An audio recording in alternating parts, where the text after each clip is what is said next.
I heard Donald Trump in the primary again, and to me that's a good thing. In the primary, Donald Trump gave more interviews to hostile news organizations, friendly news organizations. He ran the gamut, giving interviews to everyone. He wasn't afraid of press conferences. He wasn't afraid to field the hard questions.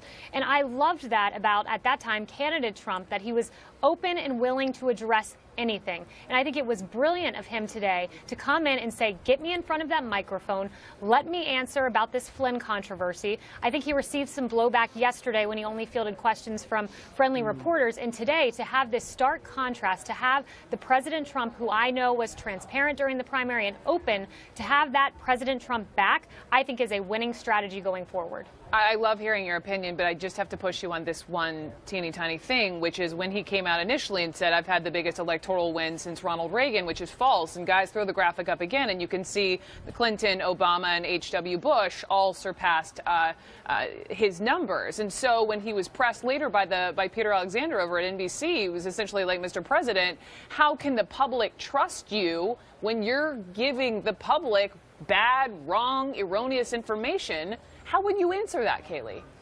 Look, I think it was very good that he did not follow in that incorrect line of, I guess, information when it was presented to him. I think sometimes he hears information, like, for instance, he did have a historic victory in winning Michigan, Pennsylvania, Wisconsin, states not won by any Republican since Reagan. That's an accurate fact, but I think sometimes he hears that and perhaps, gets it wrong or messes up on the nuance or the specificity of the fact when he presents it. I don't think it's an intentional lie. He was given the information, and that's what he read. Sure, and I think that he got it wrong, and I think the admitted that and he didn't continue down that line of information was a very good thing. Okay, Anna Navarro, what say you? I think we just saw brilliance in action. You know what the guy did right now? He gave us a 1 hour and 15-minute performance to distract us, and he did. In fact, he knew he was doing it to a level that he even told us, I'm going to go watch TV, and there's going to be people saying that I was ranting and I was raving and I was unhinged. He was performing. We're talking about the Electoral College vote again. You know what we're not talking about? The explosive report from yesterday that there were campaign aides of his allegedly colluding with Russia. Oh, yes, we have, my friend. Let me just say, we have definitely talked about that. But what we're concentrating on is unpacking the whiplash that we've all just suffered from watching this hour and 15 minutes, right? The Electoral College. Look, Brooke, he's always going to be the guy that tells you, I caught a fish this big, even if it was a minnow. This is just who he is, and he knows that we chase it. We chase those shiny objects. He baited us. He told us this was going to be a press conference about his new labor secretary.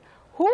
That guy wasn't even there. He's a wonderful human being whom I know, Alex Acosta, but Donald Trump at one point even seemed to struggle with remembering his first name when he was joking with Jim Acosta about whether they were related or not. And Alex Acosta. So, he got us there under that pretense, and then for an hour and 15 minutes, he played us like a fine-tuned violin and is distracting us. He's practicing for his rally tomorrow. He rehashed the campaign over and over again. He was fascinating at times. He was comical at others. He was terrifying at others. We just saw a 1 hour, 15-minute episode of the latest reality show of Trump's presidency. Stelter's shaking his head. I want you to jump in. The reason I was going to jump in is because if the president was trying to distract us, I don't think he succeeded. Because the journalists in the room from NBC and CBS and ABC and the other networks were asking tough questions about Russia and about Flynn, I don't think he succeeded. I think the headlines tomorrow morning and the headlines right now are about Russia. But the through line of this was popularity, and I totally agree with you, Anna. This was a warm-up for Saturday's rally, this Saturday afternoon rally in Florida. Trump talked about his ratings, he talked about his poll numbers, and his Electoral College victory. And the through line, all of that, is popularity. He wants to feel that popularity he felt in September and October before Election Day. And so he's going back, as Kayleigh said, to the primary press conferences and to his general election rally. He also said... And there's no doubt that there was a level of... It was fascinating to watch because there's no doubt there was a level of catharsis, therapy to this. You know, some of us have to go and pay a who was it a therapist. catharsis for? This guy can The use president? instead of going to a therapist's couch, he goes in front of the presidential seal and gives this performance, and that's is that a good thing? an hour plus. Anna, I don't think it was about performing, though. I think for President Trump, he's heard these stories, many of which we have a gap in the facts. None of us have seen the Flynn transcript, for instance. Correct. None Correct. of us know who, if there was anyone on the campaign who contacted who these people are. We actually do know Manafort was one of the people listed, but we don't know the content of those communications, whether it was with regard to business or President Trump. So for President Trump, it wasn't about performing. It was about supplementing the record. He has seen the transcript. He does know, at least in his knowledge, whether people communicated from the campaign or not. So to supplement the record, I think, was really important for him. And I think that was the catharsis, if anything. And I think I wish he would show us. I'll tell you why it was performance. It was performance because he never lost his cool. It was uncanny to see the fun he was having. This was a very good actor, a very good TV producer, a very good TV guy, savvy TV guy, doing his thing. Does that make for a good? that's- Let me ask. Does that make then an actor, a savvy TV producer? Does that make for a solid president? Some people will say yes, some people will say no. The people that say yes, there's nothing he can do for them to change his mind. The people that say no, there's little he can do to change our minds. But Maeve, look, go I mean, ahead. Maeve, go ahead.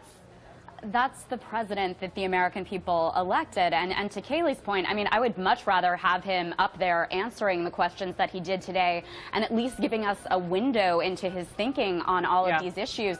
There were, there were some substantive issues that were talked about there. For example, his reaction to the court order and how he was having his lawyers tailor his executive order to the court decision, even though he thinks it's a bad court decision. He gave us some clues into his thinking on DACA. You mentioned that earlier. I thought that was one of the most interesting parts of the press conference because it tells us that he's thinking about what he's going to do on immigration, and maybe there'll be some surprises there. So the more that we can get a window into his mind and into his thinking, I think the better off the press is. I think it's worth just, again, he said on DACA, I will deal with DACA with my heart. It's tough, especially with children, as Maeve pointed out, also on Russia, and the executive action to be announced next week to be tailor-ordered to the court decision. Mike Baker, former CIA, listen, you're listening to all of this on tone, performance, substance. What do you think? I think I got nothing. Look, I'm like everybody else, just trying to process the press conference. So this may be way outside my pay grade. I can talk about in terms of the leak issue and Mike Flynn and where that's going. Yeah, I mean, exactly. But in looking at just his conversations and the questions that were asked about the leaks, for example, look, every administration essentially is the same. This one is, okay, admittedly more interesting or entertaining, whatever word you want to use, but administrations love the leaks when they fall on their side and they support their agenda, and they, are angst and driven to find the leakers when they go against their agenda. In the previous administration with President Obama, same thing, and all back through the ages. The fact that they're looking at and investigating the leaks related to General Flynn, one of my colleagues here said this, the exact right thing. It's not going to stop the leaks. It's not going to, we're going to continue to see this, particularly now that I think whoever is responsible for releasing that information, and it was wrong to do it, and I don't know whether it came from the intel community or it came from staffers somewhere on the Hill or somebody who had access, and that's limited access. But at the end of the day, they're emboldened now. Because they saw the result. And so I think we're going to see an increase in this sort of trouble. And the problem has been that over the years, we've never really dealt with this. I don't want to get in the weeds of how we've dealt with past leaks, but we're almost living in a society now where there's no consequence. Nobody feels they should keep their yap shut despite agreements that they've signed. And now you have newspapers printing front-page stories based on nothing but anonymous leaks. So I guess, to wrap this rambling message up that I've got, I would caution people to kind of drift themselves towards the center. We're in a moment right now where we're all going to exhaust ourselves over the hyper panic on the left side over the fact that Trump is president, and on the right side, the fact that, perspective, he can't get a break because everybody's beating on him every day. We're going to just be